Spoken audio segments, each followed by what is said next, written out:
Welcome back. आपको पंजाब की सियासत की सबसे बड़ी खबर से आगाह कर रहे हैं कि गवर्नर पंजाब मोहम्मद बलीग रहमान ने वजीर आला पंजाब चौधरी परवेज इलाही को डी नोटिफाई कर दिया है। उनका नोटिफिकेशन भी जारी कर दिया गया है। इस नोटिफिकेशन के मुताबिक वजीर आला अपना एतमाद खो चुके हैं। उन्होंने मुकर्ररा वक्त पर एतमाद का वोट नहीं लिया, इसलिए वजीर आला पंजाब चौधरी परवेज इलाही को डी नोटिफाई किया जाता है। ये खबर वॉइस न्यूज़ ने सबसे पहले ब्रेक की थी कि गवर्नर पंजाब ने वजीर आला पंजाब को डी नोटिफाई कर दिया है। आपको हम बता रहे हैं कि गवर्नर पंजाब ने वजीर आला पंजाब चौधरी परवेज इलाही को डी नोटिफाई कर दिया है।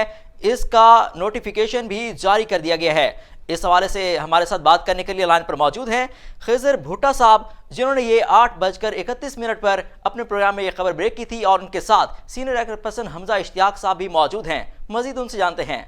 जी खिजर, बताइएगा कि ये खबर सबसे पहले आपने ब्रेक की थी कि अब तो वज़ीर आला पंजाब को डी नोटिफाई कर दिया गया है, क्या कहते हैं आप इस पर? जी बिस्मिल्लाहिर्रहमानिर्रहीम।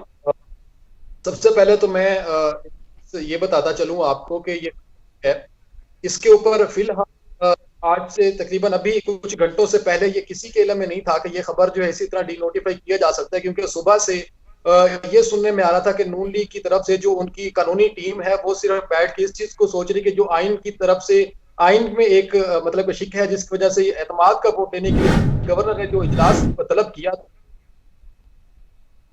क्योंकि तहरीक इंसाफ की तरफ से भी ये कहा जा रहा था अगर ये गैर आनी है तो आइन की शिक 6 लग सकती है उनके ऊपर। लेकिन जो हमारे जराए थे उसकी खबर जब ब्रेक हुई है इससे 4 घंटे पहले जो है मुझे पता चला गवर्नर हाउस से जब एहतजाज हो रहा था बाहर कि इस मुशावरत में वजीर आजम शहबाज शरीफ साहब थे, इसमें जरदारी साहब थे, और जो इनकी जो है वो इसमें नवाज शरीफ साहब भी वीडियो लिंक के जरिए इसमें शामिल थे। और उनकी मुशावरत से और उनके फैसले की वजह से जो है गवर्नर साहब पहले इस चीज से जो है वो कतरा रहे थे। उनको जो टीम थी उनकी कानूनी, वो उन्होंने उनको पहले ये बता दिया था कि अगर आप ऐसा करने जा रहे हैं तो इसको प्रॉपर एक दफा कानूनी तरीके नुक्ते नजर को देखने की जरूरत है कि अगर आप इसको ये कदम उठाते हैं तो आपके लिए ही मुश्किल पैदा हो सकती है और पीडीएम को बहुत जो है वो फिट पीछे जाना पड़ सकता है और बहुत जो है ना वो बैक जा सकती है इस मामले के, क्योंकि इस टाइम जो है एक बहुत चैलेंज दरकार है पीडीएम को। एक तो अवाम में जाने का इम्कान है अगर असेंबली तरील हो जाती है, तो इस मामले को देखते हुए जी फैसला हुआ कि हमें जो है इस जो असेंबली डी नोटिफाई करना था परवेज इलाही साहब को, एक दिन गुजर चुका था सिर्फ इस वजह से कानूनी तरीकेकार उसमें नुक्ता नजर देखा जा रहा था। उसके बाद ये फैसला होता है 8 सब मिनट्स के ऊपर जो है मुझे कॉल आती है और मुझे ये एक बताया जाता है कि इस तरह से जो ये फैसला हो चुका है और कुछ ही घंटों में, आज रात ही कुछ ही घंटों में ये फैसला हो जाएगा और परवेज इलाही साहब को डी नोटिफाई कर दिया जाएगा। लेकिन अभी कुछ मिनट पहले जो खबर ये हुई है इसमें बलीग रहमान साहब ने खुद एक ट्वीट भी किया है और उस ट्वीट में उन्होंने कहा है कि since CM has refined from obtaining vote of confidence at the appointed day and time, therefore he ceases to hold office order issued this evening. उन्होंने एक ऑर्डर भी जारी किया है जिसके अंदर उनके अपने सिग्नेचर भी हैं और उसके बाद उन्होंने ये भी बताया है कि ये किस यानी कायन के तहत रूल 22(7), ये हमजा बेहतर बता सकते हैं, रूल 22(7) के तहत जो है procedure of the provincial assembly of the Punjab 1997 के तहत ये जो रूल्स है 1997 में 22(7) के तहत जो है ये गवर्नर को इख्तियार हासिल है कि वो सीएम को डी नोटिफाई कर सकते हैं। अब इसके अंदर एक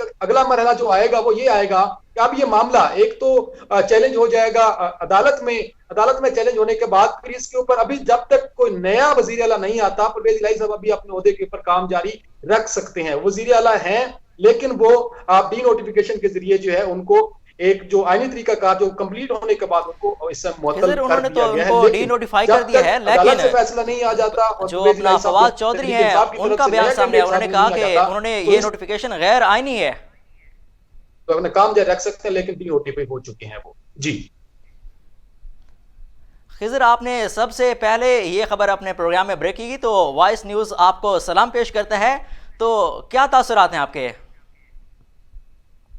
देखें, ये तो जो है ना हम सहाफी हैं और हमारा ये काम होता है और हम अपने काम को अगर फर्ज समझ के करते हैं कि एक ऐसे जराये से या फिर ऐसी खबर जो कि अवाम का जिसको इंतजार है अवाम को जिस न्यूज का या फिर अवाम जो जानना चाहते हैं, और हमारा ये मैं समझता हूँ कि फर्ज बनता है, इसमें मेरा क्रेडिट तो कोई नहीं है। देखिए चीजें होना ना होना एक सेकंड का भी हमें इंसान को पता नहीं है कि क्या हो जाता है, लेकिन ये तो जाहिर है कि हमें इसकी मैं सलाम तो आप ठीक है, अगर ये आप पेश कर रहे हैं को आई एक्सेप्ट करता हूँ, बट ये इसमें मेरा क्रेडिट ये अल्लाह ताला की तरफ से हो जाता है कि अगर इंसान जो है वो अपनी कोई बात ऐसी कर जाता है और उसको श्योर होता है और जिसको बताई जाती है जो उसको लग रहा होता है, तो इसमें अल्लाह ताला की ही हिकमत हो सकती है। एक इंसान इसमें क्या कर सकते हैं, हम तो मतलब कि इसी चीज के ऊपर इन्वेस्टिगेट कर सकते हैं कि ये मामला अगर ऐसा है और खिजर, इसको आपने इस ये तरह से अभी स्टोरी किया ब्रेक जा रहा है, की तो क्या तो ये आया? हमें और क्योंकि पूरी देखिए वॉइस न्यूज़ सियासत को में आप पर ऐसा फख्र पल है। होते हैं हर आगे सेक्टर बढ़ते में। हुए हम आपको बताएं कि हमजा इश्तियाक साहब की जानिब बढ़ते हैं कि हमजा साहब, उनको डी नोटिफाई तो कर दिया गया है, क्या कहेंगे आप इस पर?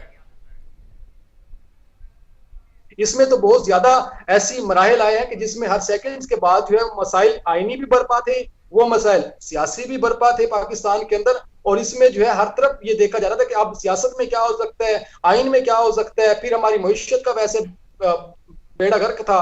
तो इस मसले को देखते हुए जो है ये इस चीज को जो है वो देख के ये आई थिंक के मुझे जैसे ही पता चला तो मैंने इसको जो है वो हम ब्रेक कर दिया इसको। और अब मेरे ख्याल से ये खिजर, आपका 2 से बहुत 4 शुक्रिया। घंटे आपकी पहले वजह से ही वॉइस न्यूज़ ने सबसे हो पहले चुका था। ये खबर ब्रेक किया और तमाम चैनल से बाजी ले गया। अब हमजा साहब की जानिब बढ़ते हैं। हमजा, बताइएगा कि गवर्नर पंजाब ने वज़ीर आला को डी नोटिफाई कर दिया है, क्या कहेंगे आप इस पर? बहुत शुक्रिया मुझे वक्त देने के लिए वॉइस न्यूज़ का। जिस तरह पहले भी हमें ये खबर मौसूल हुई और खिजर ने इसको बहुत टाइम पे इसको ब्रेक भी किया और अपने सोर्स का इस्तेमाल करते हुए सबसे पहले वॉइस न्यूज़ ने यकीनी तौर पर इस खबर को ब्रेक किया। ये वॉइस न्यूज़ के हिस्से में भी क्रेडिट जाता है और खिजर भुट्टा साहब के हिस्से में भी, क्योंकि इस वक्त वाकई में शिद्दत से इंतजार था जो पंजाब में गहमा गहमी बनी हुई थी सियासी सूरत हाल के हवाले से। तो ये बहुत इंपॉर्टेंट था कि इस तरह की सूरत हाल से हर वक्त अपनी आवाम को, अपनी पब्लिक को आगाह रखा जाए। तो उसमें यकीनी तौर पर किसी भी किस्म की कोताही वॉइस न्यूज़ नहीं करता और इसने हमेशा की तरह एक ऐसा ही काम जो है वो किया। अब देखा जाएगा इस तमाम सिनेरियो के बाद कि अगर परवेज इलाही को सीएम के ओहदे से डी नोटिफाई कर दिया गया है गवर्नर की जानिब से, तो क्या ये आईनी अमल है, कानूनी तौर पर इसकी क्या रेमेडीज अवेलेबल होंगी पाकिस्तान तहरीक इंसाफ और क्यू लीग के पास? जिस तरह खिजर ने इस खबर को ब्रेक किया था, तो उसके बाद दूसरी खबर भी खिजर साहब ने ये बताई थी कि चौधरी शुजात हुसैन अपने बेटों के हमरा बिलावल हाउस पहुंच चुके हैं और जरदारी साहब से मुलाकात कर रहे हैं। तो ये वहां पर भी चीजों को डिस्कस किया गया। आइंदा इससे पैदा होने वाली सूरत हाल, जो पॉलिटिकल सूरत हाल थी, उसको भी डिस्कस किया गया। उसके बाद ये जो फैसला हो चुका था इसको अनाउंस कर दिया गया। फैसला तो यकीनी तौर पर तभी हो चुका है जब खिजर ने बताया, लेकिन उसके बाद भी कुछ पॉलिटिकल अपडेट्स चलती रही बाय द टाइम। और ये पॉलिटिकल अपडेट्स के बाद ये चीजों को जो है वो आखिरकार सोच लिया गया और फैसला कर लिया गया कि इसको डी नोटिफाई कर दिया जाए, क्योंकि शायद कुछ चीजों का गिव एंड टेक भी हो रहा होगा जो मजीद आने वाले दिनों में क्लियर भी हो जाएगा। और हमारे पास भी कुछ इस वक्त खबरें हैं, लेकिन वो उस तरह मुसद्दका नहीं है कि जो फर्दर प्रोसीजर है पाकिस्तान तहरीक इंसाफ इस हवाले से क्या करेगी। क्योंकि मेरी इतला के मुताबिक अभी डॉक्टर बाबर अवान साहब जो हैं, जो इनके लीगल एडवाइजर भी हैं और पाकिस्तान तहरीक इंसाफ की सीनियर रहनुमा हैं, वो इस्लामाबाद में एक वकला कम्युनिटी के साथ बैठक में मसरूफ हैं। अच्छा हमजा, ये बताइएगा कि जिस तरह लास्ट टाइम अदालतें खुली थी, क्या इस बार अगर पीटीआई अदालतों की तरफ जाना चाहती है तो क्या आज भी रात 12 बजे को अदालतें खुलेंगी? नहीं, अदालतें खुलने का तो अभी ऐसा कोई अमल नजर नहीं आ रहा। इसमें मुशावरत जारी है पाकिस्तान तहरीक इंसाफ की। इमरान खान साहब भी जमान पार्क से इस सारी जो कार्रवाई है इसको एड्रेस कर रहे हैं। अब मेरे ख्याल में जो नजर आ रहा है कि पाकिस्तान तहरीक इंसाफ इस सोच विचार में है कि इसको हाई कोर्ट में उठाया जाए या सुप्रीम कोर्ट में उठाया जाए, क्योंकि प्रेसिडेंट के पास भी इख्तियार मौजूद है इस चीज का कि वो इस नोटिफिकेशन को डी नोटिफाई कर दे और गवर्नर को डी नोटिफाई कर दे, क्योंकि गवर्नर जो है वो विफाक का नुमाइंदा है और प्रेसिडेंट के सबऑर्डिनेट है। तो इन चीजों के ऊपर अपना प्रेसिडेंट जो सदर होता है उसका भी इख्तियार होता है। तो ये चीजों को देख रही है पाकिस्तान तहरीक इंसाफ के ऊपर क्या हो सकता है। लेकिन जो लीगल रेमेडीज अवेलेबल हैं उसमें हाई कोर्ट के पास जाया जा सकता है, इस मामले को लेकर सुप्रीम कोर्ट में भी जाया जा सकता है, क्योंकि ये कॉन्स्टिट्यूशनल मामला है। तो ये इन चीजों के ऊपर देखा जाएगा और तहरीक इंसाफ इसके ऊपर मुशावरत कर रही है। और एक और अहम बात यह है कि परवेज इलाही साहब अगर डी नोटिफाई हो भी गए हैं तब भी वो वज़ीर आला बरकरार हैं, क्योंकि ये असेंबली का जो सेशन था वो इन हाउस था। तो इस इन हाउस सेशन में ना गवर्नर कोई डायरेक्शन दे सकता था और ना ही जो फर्दर जो वोट फॉर नो कॉन्फिडेंस की मोशन है ये मूव हो सकती थी। तो इस हवाले से एक लीगल रेमेडी जरूर अवेलेबल है पाकिस्तान तहरीक इंसाफ के पास। हमजा, ये बताइए कि पंजाब असेंबली का जो इजलास है उसको कल तक मुलतवी किया गया था 2 बजे तक। क्या अब वो दोबारा इजलास हो सकेगा? ये इजलास तो यकीनी तौर पर इजलास असम्बली का इजलास है। वो एजेंडा अगर मुख्तलिफ भी हो तो असम्बली का इजलास ऑन टाइम कॉल कर दिया जाता है, उसमें कोई कबाहत नहीं होती। लेकिन जो वजारत आला है इसको डी नोटिफाई कर दिया गया है गवर्नर की जानिब से। बात यह है कि अब इसके ऊपर कानूनी तौर पर वजीर आला वाकई वो परवेज लाई साहब नहीं रहते या नहीं रहते, तो इस रहते हैं या नहीं रहते, तो इसका फैसला अदालत ने करना है और इसीलिए तहरीक इंसाफ अदालत में जाना चाह रही है। और मेरी तलाह के मुताबिक ये है कि फौरी तौर पर इसकी जो एप्लीकेशन है वो दायर कर दी जाएगी और एप्लीकेशन दायर करने के बाद इसके ऊपर, इस प्रोसीजर के ऊपर, इस डी नोटिफिकेशन के ऊपर स्टे भी आ सकता है। और अगर स्टे आएगा तो फिर परवेज इलाही फुल फ्लैज वजीर आला होंगे, जिस तरह वो काम करते आए हैं इस मामले को चलाएंगे।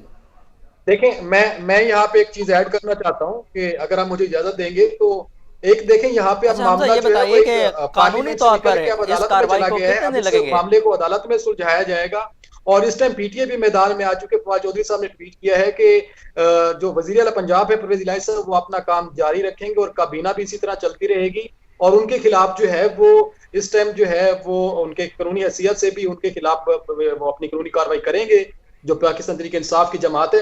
अब मसला ये है कि अब परवेज इलाही साहब को तो डी नोटिफाई कर दिया गया है, अब अगला छक्का, अगला तीर कौन मारने जा रहे हैं, इसके ऊपर भी सवाल बनता है कि अब पीटीआई की बारी है कि जो सदर को खत लिखा गया था स्पीकर की तरफ से, अब उसका क्या अमल आना है, उसका क्या रिएक्शन आना है सुबह, उसके ऊपर क्या अब सदर जो है उनको क्या अब सदर देखें इन्होंने इनको डिनोटिफाई कर दिया और उधर से फवाद चौधरी ने कहा कि जो सदर हैं वो गवर्नर को डिनोटिफाई कर देंगे, तो क्या इससे जो आईनी बहरान है वो खत्म हो जाएगा? साहब अभी असेंबलियां तहलील कर दें।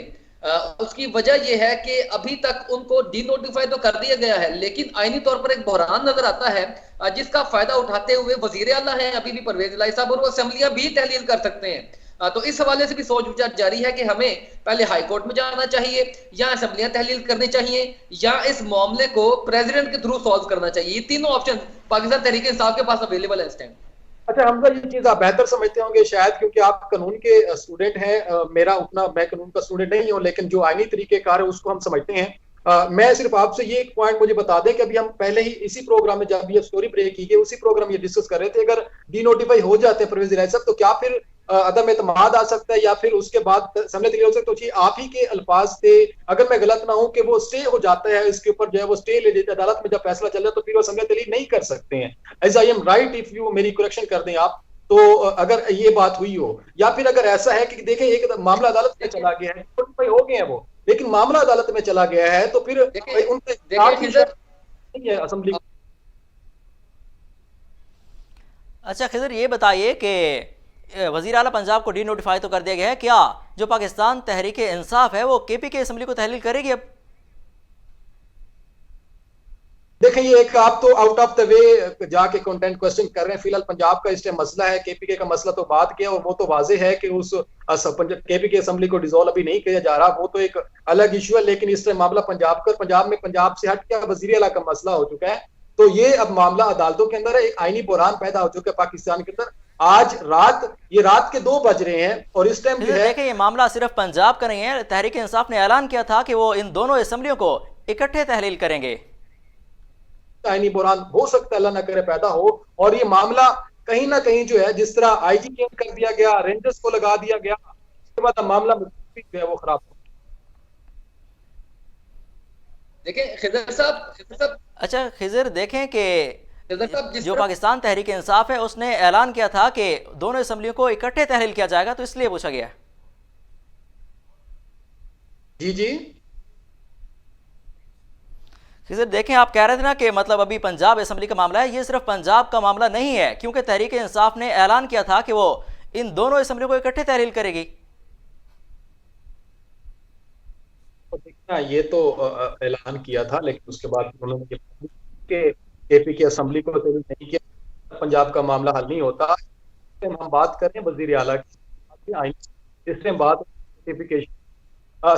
होना बात तहलील दूर तो मामला है कि मसला हो रहा है कि अदालत अब वही होने के थे। क्या अभी हम आपसे ये पूछूं, क्या अभी नोटिफिकेशन के बाद खिज़र, आपकी आवाज़ में कुछ मसला आ रहा है, आवाज़ हम तक नहीं पहुंच पा रही, तो हमजा साहब की जानिब जानते हैं। हमजा, ये बताइए कि इधर जो है अपना नून लीग वालों ने जो वज़ीर आला पंजाब को डी नोटिफाई कर दिया है और फवाद चौधरी का बयान सामने आया, उन्होंने कहा कि जो सदर हैं वो गवर्नर पंजाब के खिलाफ कार्रवाई करेंगे। तो आप ये बताइए कि जो मुल्क में जारी बहरान है, क्या ये थम जाएगा? देखें, ये बहरान यकीनी तौर पर थमेगा नहीं, ये मजीद हो सकता है। जिस तरह मैंने पहले भी बताया और हम प्रोग्राम में जब ये हमने खबर ब्रेक की हमारे इस चैनल ने, तब भी हम ये डिस्कशन कर रहे थे कि बहरान मजीद बढ़ेगा और प्रेसिडेंट के पास भी इख्तियार है, सदर के पास इख्तियार है कि वो यकीनी तौर पर गवर्नर के ऊपर चेक रखता है और गवर्नर के ऊपर वो कार्रवाई कर सकता है और गवर्नर को ही डी नोटिफाई कर सकता है। क्योंकि स्पीकर पंजाब असेंबली भी इसकी एप्लीकेशन जो है वो लिख रहे थे और प्रेसिडेंट को पहुंचा रहे थे, तो इसके ऊपर यकीनी तौर पर गवर्नर की इंपीचमेंट भी हो सकती है। और दूसरी तौर पर मैंने आपको बताया कि अगर ये मामला हाईकोर्ट में अदालतों में जाता है तो अदालतों में यकीनी तौर पर सबसे पहले इस फैसले के ऊपर स्टे आएगा। जब स्टे आएगा तो वजीर आला पंजाब परवेज इलाही साहब ही रहेंगे और वो फुल फ्लैज वजीर आला के तौर पर काम करेंगे। और जिस तरह खिजर मुझसे बात कर रहे थे कि इसके बाद वो जो vote for no conference motion है यानी तहरीक अदम एतमाद, उसका क्या बनेगा, तो ये गवर्नर की जानिब से एतमाद का वोट लेने का कहना और तहरीक अदम एतमाद का पेश होना, इन दोनों के तरीकाकार जरूर मुख्तलिफ हो सकते हैं, लेकिन दोनों के अहदाफ और दोनों के मकासद एक ही होते हैं। वो अच्छा हमजा, ये बताइए कि तहरीक इंसाफ ने तो खुद ऐलान किया था कि वो असम्बलियां तहलील करेगी, जब अब उनकी हुकूमत खत्म कर दी गई है तो उनके पास क्या जवाब है अदालत के पास जाने का? Vote for no conference motion का अब कोई जवाब बाकी नहीं रहा अनटिल अनलेस कि इस नोटिफिकेशन को या नल एंड वॉइड करार नहीं दिया जाता। ये नल एंड वॉइड करार दिया जाता है या नहीं दिया जाता, या इस चीजों के ऊपर आगे अदालतें अपनी वो जुडिशियल एक्टिविज्म किस तरह एक्टिव करती हैं, ये अदालतों के अपने पैरामीटर्स के अकॉर्डिंग डिफाइन होगा। पाकिस्तान तहरीक इंसाफ के पास 3 ऑप्शन मौजूद है जो मैं पहले भी बता चुका हूं, सदर के जरिए, हाई कोर्ट के जरिए, और वो अपने यहाँ परवेज इलाही साहब असम्बलियां भी तहलील कर सकते हैं क्योंकि अभी वो फुल फ्लेज वजीर अल्लाह के तौर पर ही काम करेंगे। अच्छा हमजा, ये बताइए कि तहरीक इंसाफ ने खुद ऐलान किया था कि वो अपनी असम्बलियां तहलील करेंगी, जब अब उनकी हुकूमत ख़त्म हो रही है तो उनके पास क्या जवाब है कि वो अदालतों में जाएं? और अदालतें तो पहले ही माजरत कर चुकी हैं कि सियासी मामलात जो हैं उधर ही निपटाएं, अदालतों में ना लेकर आएं।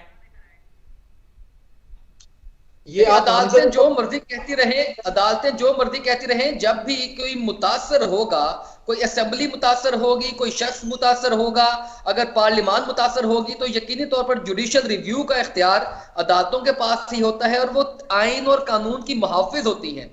तो जब भी इस तरह का आईनी बहरान बने तो उसको वो अदालतें ही सॉर्ट आउट करती हैं। हमने पंजाब में पहले भी देखा कि परवेज इलाही साहब और हमदा शहबाज साहब के दरमियान जो एक रस्साकशी की जंग थी वजारत अल्लाह की, उसमें भी अदालतों ने ही इंटरवीन किया। कौमी असेंबली में जब डिप्टी स्पीकर ने रूलिंग दी और उसको कालअदम करार दिया गया तो तब भी अदालतों ने ही इंटरवीन किया, अदालतें ही मुदाखलत करती हैं और अदालतों को ही सॉर्ट आउट करना पड़ता है। सवाल ये नहीं है, सवाल ये है कि पार्लियामान इतनी कमजोर क्यों हो चुकी है, वो अपने फैसले खुद क्यों नहीं कर पाती, हमेशा से जाकर ये अदालतों में ही मामला क्यों सॉर्ट आउट किया जाता है।